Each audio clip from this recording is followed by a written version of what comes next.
ये कहानी सिर्फ एक मूर्ति की नहीं है।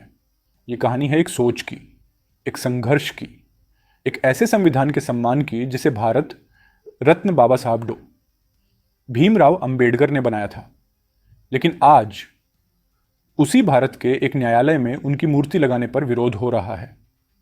सवाल यह है कि जब बाबा साहब के नाम पर वोट मांगे जाते हैं, जब उनके फोटो हर पार्टी के पोस्टर में लगाए जाते हैं, तो फिर उनकी मूर्ति से इतना डर क्यों? आज हम बात करेंगे ग्वालियर की, चुप बैठे नेताओं की, और एक ऐसे आंदोलन की जो मध्य प्रदेश के कोने कोने तक फैलने वाला है।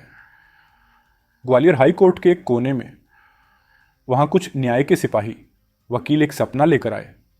ये सपना था बाबा साहब की मूर्ति लगाने का, उसी जगह जहां से न्याय की आवाज उठती है।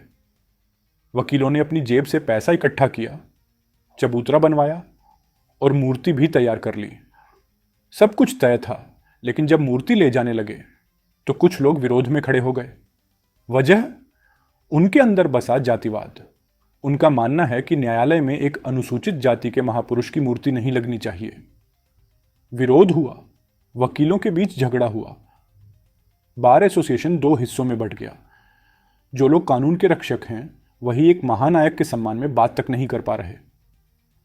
और यह सिर्फ एक मूर्ति की बात नहीं है, यह उस विचार की बात है जो अंबेडकर ने दिया था, संविधान, समानता, न्याय।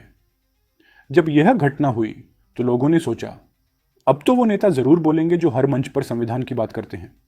राहुल गांधी, मल्लिकार्जुन खड़गे, अखिलेश यादव, कांग्रेस, समाजवादी पार्टी, सबकी जुबान सिल गई। कांग्रेस के नेता टीवी पर डिबेट में कहते हैं मूर्ति लगनी चाहिए, लेकिन जब जमीन पर उतरने का समय आया तो सब चुप। क्या बाबा साहब सिर्फ आपके लिए एक वोट बैंक है? राहुल गांधी जी, आपने ही तो कहा था हम संविधान बचाएंगे, तो ग्वालियर में जब संविधान का सम्मान किया जा रहा है, आप कहां हो? खड़गे जी, आपने कहा था बाबा साहब हमारे नेता हैं, तो जब उनकी मूर्ति लगानी हो तब आपकी कांग्रेस के नेता सिर्फ फेसबुक पोस्ट तक क्यों सीमित हैं? यह मुद्दा आज ग्वालियर का नहीं रहा। चंबल के हर कोने में, हर जिले में लोग इस मुद्दे से जुड़े हैं, गुस्से में हैं, आक्रोश में हैं। 151 जिलों तक इस मुद्दे का असर पहुंच चुका है। 2 जून को एक बड़ा आंदोलन होने जा रहा है। हर सड़क जाम होगी, हर गली में नारा गूंजेगा, संविधान का सम्मान करो। आजाद समाज पार्टी के नेता, जिन्होंने अपनी पुरानी पार्टी छोड़ी थी क्योंकि वहां उन्हें न्याय नहीं मिला, अब वापस आए हैं, सिर्फ इसीलिए क्योंकि बाबा साहब के सम्मान पर आज वार हो रहा है। चंद्रशेखर आजाद जैसे नेता ने खुद फोन करके कहा, इस बात को लेकर समाज में झगड़ा ना हो, यह लड़ाई हम संविधान के साथ लड़ेंगे। भाजपा क्या कर रही है? मध्य प्रदेश में ओबीसी मुख्यमंत्री होने के बावजूद क्या बाबा साहब के सम्मान में मूर्ति लगाने का काम हो पा रहा है? मुख्यमंत्री मोहन यादव से पूछा गया, आप ओबीसी समुदाय से आते हो, संविधान का लाभ आप भी उठाने वालों में हो, फिर मूर्ति लगाने का विरोध क्यों नहीं रुकवा रहे? क्या यह सत्ता में बैठा हुआ व्यक्ति सच में संविधान का रक्षक है, या फिर सिर्फ एक कठपुतली है जो छुपी राजनीति के इस जाल में फंसा हुआ है?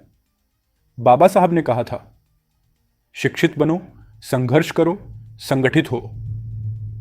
आज इस आंदोलन में तीनों शब्द जीवित हैं। लोग जागरूक हो रहे हैं, विरोध कर रहे हैं और एक हो रहे हैं। यह लड़ाई किसी एक समुदाय की नहीं है, यह लड़ाई उन सब लोगों की है जो न्याय में विश्वास रखते हैं, जो चाहते हैं कि संविधान सिर्फ किताब में नहीं, जिंदगी में भी जगह बनाए। बाबा साहब की मूर्ति एक प्रतीक है, सम्मान का, संविधान का, न्याय का। और अगर उस मूर्ति से किसी को तकलीफ है तो उन्हें संविधान से ही तकलीफ है। 2 जून सिर्फ एक तारीख नहीं, एक चुनौती है सरकार को, राजनीति को और उन सब लोगों को जो बाबा साहब का नाम तो लेते हैं लेकिन काम उनके विरोध में करते हैं। यह आंदोलन अब ग्वालियर तक सीमित नहीं। अगर मूर्ति नहीं लगती तो यह आंदोलन पूरा मध्य प्रदेश जला देगा, नफरत से नहीं, संविधान के प्रकाश से। और जब लोग एक बार जाग जाएं तो उन्हें दबाना किसी सरकार के बस की बात नहीं होती। यह कहानी अब रुकने वाली नहीं। अगर आप संविधान में विश्वास रखते हैं तो इस वीडियो को लाइक करें, हर उस दोस्त को शेयर करें जिसे सच्चाई जाननी चाहिए, और ऐसे ही बेबाक और जनहित की आवाज़ सुनते रहने के लिए चैनल को सब्सक्राइब ज़रूर करें। हर उस नेता को टैग कीजिए जो बाबा साहब के नाम का इस्तेमाल करता है। राहुल गांधी को, अखिलेश यादव को, मोहन यादव को, खड़गे जी को। उनसे पूछो आप कब बोलेंगे। जब संविधान की मूर्ति के साथ सम्मान भी दिखाना होगा, तब आपका संघर्ष कहां होता है। यह सिर्फ एक मूर्ति की बात नहीं, यह अस्तित्व की बात है। यह उस विचार की बात है जिसे बाबा साहब ने एक देश के रूप में रोप दिया।